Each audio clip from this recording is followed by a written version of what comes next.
Story 1. It was a typical boring day in calculus. Only it was Friday 7th period, meaning the week was almost over and spring break was finally right around the corner.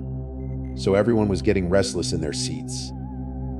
I could tell we didn't have a test that day, unlike a lot of my friends who had them with their other teachers. So our teacher, in the middle of class, just decided to start playing games with us on Sporkle. Calm. He was a very laid-back teacher like that. We were doing some brand logo quiz on Sporkle. I remember the exact moment it happened.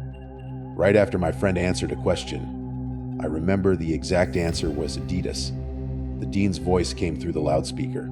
He sounded panicked and frantic as he told all the teachers this was not a drill and to go into lockdown. I actually got chills and goosebumps on my arms, as our usually laid-back teacher also seemed panicked. He ran to turn off the lights and ushered us to the back corner of the room. We all sat in silence for about 2 minutes, and then the usual buzzing that came from a panel in the back of the room ceased, meaning the school must have cut all the power. We all looked at each other, realizing this was serious.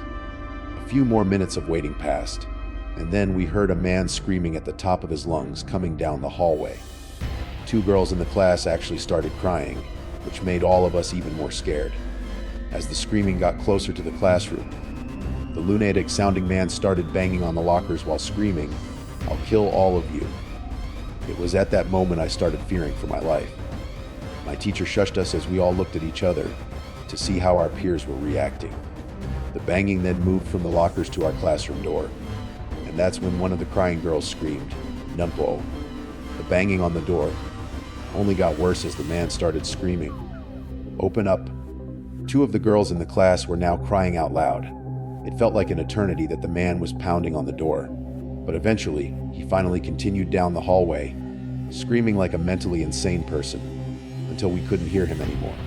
About 10 minutes later, though it felt like half an hour given the situation, the dean came back on the loudspeaker explaining what had happened, which was surprising for him to do. He explained that some apparently mentally unstable person had entered the building and assaulted the woman sitting at the front desk, causing her to flee the building screaming. The staff wasn't sure if the man was armed or not. Now, this was before the school had cameras or could afford proper security, so the school was wide open to something like this happening. The staff had done a sweep of all the hallways and classrooms and couldn't find him, so the dean instructed the teachers to resume teaching, but to keep all doors locked and not let any students leave for any reason. The most disturbing part, however, came later. One of the janitors working the night shift found the man sleeping in one of the storage closets near the back end of the school. And according to rumors spread by my peers, sticking out of his pocket was a .44 Magnum. The janitor must have done something stupid to wake him up, like leaving the closet door open, because by the time a police officer could arrive on the scene, the man was gone. My entire class, as far as I know to this day, has no idea if that man was ever found. But I like to think that right now he's receiving the proper help he needs. Story 2. My school has 2 lunch periods. First lunch is for all 6th graders and some 7th graders. Second lunch is for the other half of the 7th graders and all 8th graders. This lockdown happened at the beginning of October. The day of the lockdown, it was overcast and rainy. During first lunch period, I heard 4 loud booms. I personally thought it was thunder, but the entire lunch crowd started screaming. I was thinking those kids were just being serious wimps. But then campus security came in and started yelling at people to go into the multi-purpose room. The kids who were in line buying lunch had to throw their food out and come inside. Me and some friends went into the room, along with a huge group of other kids. Everyone was curious about what was happening. Our multi-purpose room is huge, and the back wall is made of see-through glass. When me and my friends were rushed inside, campus security was covering the glass with curtains, and there were adults at every exit. My friend Eric was curious, like the rest of us, so he asked one of the adults what was going on. When he came back, he said, "You know how right in front of TMS there are those houses?" I replied, "Yeah." He said, "There's this mentally disabled crazy man who barricaded himself in front of his house and is threatening to commit suicide and kill the cops if he gets evicted. He was walking around outside the school watching kids in a weird way," Eric told us. Turns out the man was also a registered sex offender, making matters even worse. We were stuck in the multipurpose room for a whole hour, taking up 2 periods. After everything was settled, we were escorted to our classrooms one by one. I later found out that the man lives next to my friend Brandy. She told me about the previous Halloween, when she saw the same man at his window cutting his arm and writing in his own blood on the glass. "Don't come here or I'll kill you." Of course, being Halloween people, including Brandy, assumed it was just for the holiday. But after this horrific incident, we knew this man was truly mental, and we're glad he never got near us. Story 3, I'm 22 years old, fresh out of college, and I recently got a job at my old high school as a sort of computer intern in the school basement.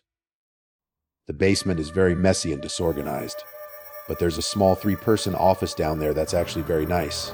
It has 3 big desks, 2 mini fridges, a flat screen TV mounted on the wall, and oh, so satisfying air conditioning, a luxury the students and teachers cannot enjoy in the main school. And of course, all the school servers and other computery stuff are down there too. I got the job because 3 of my old computer teachers flat out adored me. I could actually consider them real friends, not just teacher figures. So they all helped tremendously in landing me this position. It's been great, until something that happened a few weeks ago. My 2 co-workers who share the office with me, Dave and Gary, weren't there at the time. They were upstairs working on papers or whatever. I was eating my sandwich during my lunch break when I got a call from one of the women in the front office telling me the school was on lockdown and that someone, possibly armed, had entered the building. There wasn't much I could do other than turn off the lights, because surprisingly, as nice as this little office was, it didn't have an actual door, just a big opening. And the door to the whole basement didn't even have a working lock. For my own safety, I turned off all the lights in the office and my computer screen. I kept my phone on the desk, texting both Gary and Dave, but they wouldn't respond. I sat down there in the dark, playing games on my phone for about 20 minutes, waiting for the call from the front office to tell me to resume working. I had no idea what was happening. I couldn't hear anything going on upstairs from down there, but I wasn't allowed to make any calls until I was informed the lockdown was over. Then the noisy basement door opened, its creaking echoing across the basement and into my office. I sat up from my seat wondering if I should call out to Gary or Dave. I was eager to get some information from them. Someone then came running down the stairs, and their footsteps were approaching my office. I pushed my chair away and crawled under my desk. Someone entered the office but didn't turn on the lights. There was just silence. I can't even describe the fear I was experiencing. I felt like if I made one sudden noise, I'd be a dead man. Suddenly, my phone dinged. I got a text message. I felt my entire world shrivel up and die in that one moment as I clenched my teeth in fear. Footsteps suddenly moved closer to me, until I finally dove out from under the desk in capitulation, begging whoever it was not to kill me. And just then, someone grabbed my arm and pulled me up. It was some guy in a red plaid button-up jeans and a reddish-black cap. He told me, "It's okay. I'm just down here hiding with you. What's going on up there?" I whispered to him. He kind of ignored my question and asked me if there was an exit down here. I told him, "Yeah, around that way." Before he could do anything else, I asked him, "Who are you?" There was a brief moment of silence before he started explaining that he was coming in to pick up his son when a teacher told him to hide. After his explanation, I checked my phone and saw the text I'd received was from Dave. It said, "Dude, this is freaking crazy. Some guy with a gun shot Mr. Buckley. He's wearing a red shirt and hat. Whatever you do, don't come upstairs." I was about to read that text out loud to the man until I realized. I looked up and felt my stomach sink. The man seemed to catch on to my suspicious stare. Panicking, all I could think to do was run for the upstairs. A gunshot echoed through the basement, and I could hear the bullet ricochet off something metal in the darkness. But thank God, the bullet missed me and I made it upstairs. Fortunately, police were waiting at all exits, including the basement exit, and caught the man the second he opened the door. More good news, our teacher, Mr. Buckley, survived the gunshot. It was later determined that the man and Mr. Buckley had some kind of beef for whatever reason, but that was never revealed. All we know is that Mr. Buckley couldn't have done anything that would have warranted this kind of reaction. And I know that the sound of that gunshot will forever echo in my mind.